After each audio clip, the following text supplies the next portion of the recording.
रामदास स्वामींनी सांगितलेली नकारात्मक लक्षणे भाग 1. नमस्कार मित्रांनो, दासबोध ग्रंथावर आधारित सकारात्मक लक्षणे या विषयाचे 5 भाग आपण आधीच आपल्या पेजवर शेअर केले आहेत, ज्याला तुम्ही खूप उत्तम प्रतिसाद दिला, त्याबद्दल धन्यवाद. आता आजपासून आपण एका अत्यंत महत्त्वाच्या विषयाला सुरुवात करत आहोत, तो म्हणजे नकारात्मक लक्षणे. समर्थ रामदास स्वामींनी सांगितलेल्या या विषयावर एकूण 10 भागांची ही मालिका असणार आहे. कारण काय करावे हे समजण्याआधी काय टाळावे हे समजणे जास्त महत्त्वाचे आहे. समर्थ रामदास स्वामी नकारात्मकतेचे पहिले आणि सर्वात मोठे लक्षण आळस हे सांगतात. त्यांच्या मते आळस हा केवळ शारीरिक नसून तो मानसिकही असतो. जो माणूस आजचे काम उद्यावर ढकलतो आणि नशिबात असेल तर मिळेल या भ्रमात राहतो, तो स्वतःच्या हाताने स्वतःचे नुकसान करून घेतो. आळसामुळे बुद्धी गंजते आणि माणसाचा आत्मविश्वास नष्ट होतो. ही नकारात्मकता माणसाला अकार्यक्षम बनवते, ज्यामुळे तो समाजासाठी आणि स्वतःसाठी ओझे ठरतो.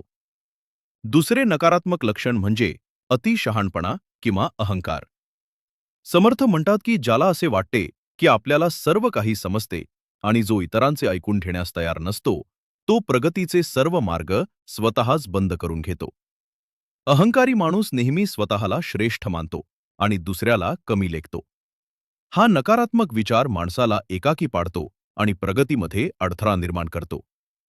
ज्ञानाचा अभाव असण्यापेक्षा आपल्याला सर्व समजते हा भ्रम असणे अधिक घातक आहे. शेवटी समर्थ विनाकारण वाद घालणे या नकारात्मक लक्षणावर प्रकाश टाकतात. ज्या वादातून काहीही निष्पन्न होत नाही, अशा वादात आपली ऊर्जा आणि वेळ वाया घालवणे हे नकारात्मक मनाचे लक्षण आहे. केवळ स्वतःचा अहंकार सुखावण्यासाठी दुसऱ्याचा अपमान करणे किंवा कटुता निर्माण करणे, यामुळे मानसिक शांती भंग पावते. नकारात्मक व्यक्ती नेहमी उणीवा शोधण्यात धन्यता मानते, तर सकारात्मक व्यक्ती सुधारणेवर भर देते.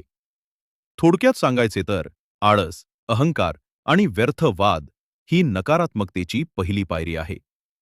या 10 भागांच्या मालिकेत आपण अशा अनेक दोषांचा विचार करणार आहोत, ज्यांचा आपल्याला त्याग करायचा आहे. पुढचा भाग पाहण्यासाठी आपल्या पेजला नक्की फॉलो करा. जय जय रघुवीर समर्थ. जय श्रीराम.